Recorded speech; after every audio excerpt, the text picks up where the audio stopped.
రేవంత్ రెడ్డి గారు భాష గురించి మాట్లాడినారు. ఇవాళ ఆయన బూతులు, అసలు ఆ బూతులు వినడానికే ఒళ్ళు జల్లరిస్తుంది. మీరు చూడండి ఆయన బూతులు. అసలు ఈ రాష్ట్రంలో నిన్నేదో పెద్ద నీతి మంత్రులు లెక్క మాట్లాడుతున్నాను. ఏమని ఇట్లా మాట్లాడొచ్చునా, ఈ రకంగా మాట్లాడితే మంచిదేనా అని చెప్పి నిన్న మాట్లాడుతుండు. అసలు ఈ బూతులకు ఆద్యుడెవరు? నువ్వు కాదా రేవంత్ రెడ్డి గారు? అసలు నువ్వు మాట్లాడినటువంటి బూతులు నిన్న ముఖ్యమంత్రిగా నువ్వు బట్టలు ఇప్పదీసి రోడ్డు మీద కొట్టం అని జర్నలిస్టులను పట్టుకొని మాట్లాడుతావు, సంస్కారహీనంగా మాట్లాడుతావు.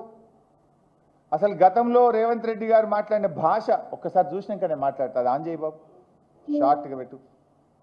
ఈ సన్నాసి రండా అలాగే ఎర్ర గాల్చి పిర్రల మీద వాతలు పెడతాం. మీరు ఒక్కసారి చెప్పండి. నీ ముడ్డి మీద డ్రాయర్ కూడా ఉండదు, పీకడం మొదలు పెడితే బిడ్డ. నడి బజార్లో ఉరి తీయాలనా, 100 మీటర్ల గోతి తీసి పాతి పెట్టాలనా, ఒక్కనొక్కని పండబెట్టి తొక్కి పేగులు తీసి మెడలేసుకొని ఊరేగుదాం బిడ్డ. లోపల నా కొడుకులు ఛానళ్ళు ఉన్నాయి కదా అని అడ్డగోలు చేస్తే చూసుకుంటూ ఊకుంటా అంటారు.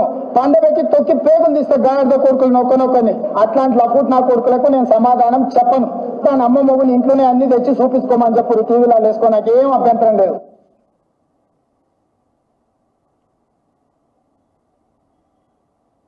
నెత్తి మీద కాలు పెట్టి తొక్కకపోతే గుండు కొట్టించుకుంటా అక్కనే నా కొడుకల్లారా రండి. అట్లనే తెలంగాణ ప్రజలు అడవి పందుల్లా నీ అయ్యో అరే సన్నాసుడు కార్యకర్తలు వాళ్ళని పట్టుకొని యాప చెట్టు కట్టేసి లాగుల కొండలించి కొడతారని చెప్పి బోర్ల పక్కల పండబెట్టి తొక్కుతాం. వేముల వీరేశాన్ని నల్గొండ క్లాక్ టవర్ దగ్గర బట్టలు పలిసి పిర్రలు వాళ్ళ దగ్గర కొడితే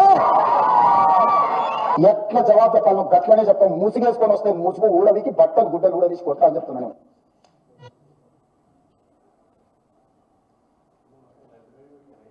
ఇంకా చాలున్నాయి. ఇంకా మా వాళ్ళు మరి 5 నిమిషాలు తయారు చేస్తే వద్దులే ఆ బూతులు ఉంటే ఇంక ఇప్పటికే పిల్లలు చెడిపోతున్న రాష్ట్రంలో 1 నిమిషానికి కుదించమని చెప్పిన. ఈ వ్యాఖ్యలు విని విని సమాజం చెడిపోతుంది, వద్దు 1 నిమిషం చాలని చెప్పిన. అంటే నేను అనేది ఏంటంటే, రేవంత్ రెడ్డి గారు నీ భార్యాబిడ్డలే భార్యాబిడ్డలా? ఎదుటి వాళ్ళకు భార్యాబిడ్డలు ఉండరా? ఎదుటి వాళ్ళకు అక్కా చెల్లెలు ఉండరా? ఎదుటి వాళ్ళ కుటుంబ సభ్యులు ఉండరా? నీ దాకా వస్తే కానీ నొప్పి తెలియదా నీకు?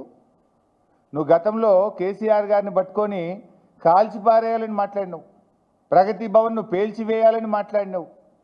ఇక నీ బూతులు ఆ నోట్తో నేను చెప్పలేను. ఆ బూతులు మాట్లాడితే నా నాలుక ఖరాబ్ అవుతుంది. కానీ అంత పచ్చి బూతులు మాట్లాడినావు నువ్వు. కానీ నిన్నేమంటున్నావు? ఇట్లా అంటారా అట్లా. మరి అప్పుడు గతంలో నువ్వు అసలు బాడీ షేమింగ్కు బ్రాండ్ అంబాసిడర్ నువ్వు కదా. కేటీఆర్ గారు కుమారుడు మైనర్ అబ్బాయి, పాపం ఆయన చదువుకునే ఒక స్కూలుకు వెళ్ళే విద్యార్థి. ఆ బాబును ఆ పిల్లవాడిని పట్టుకొని కూడా నోటుకొచ్చినట్టు మాట్లాడినావు కదా. నా ఎత్తు పొడుగు గురించి కూడా అడ్డమైన కూతలు కూసినావు కదా నువ్వు. అసలు బాడీ షేమింగ్కు రాజకీయాల్లో అవకాశం ఉంటుందా? ఏం మాట్లాడుతావు నువ్వు? అసలు మనిషివా పశువువా నువ్వు?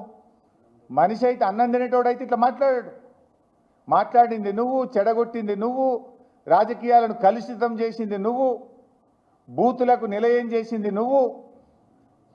ఏదో 100 ఎలుకలు తిన్న పిల్లట నేను శాకాహారిని అన్నట్టు బూతులకు బ్రాండ్ అంబాసిడర్ నువ్వు. ఇవాళ నీతి సూత్రాలు, నీతి వ్యాఖ్యలు నువ్వు వల్లిస్తే ఎట్లా రేవంత్ రెడ్డి గారు?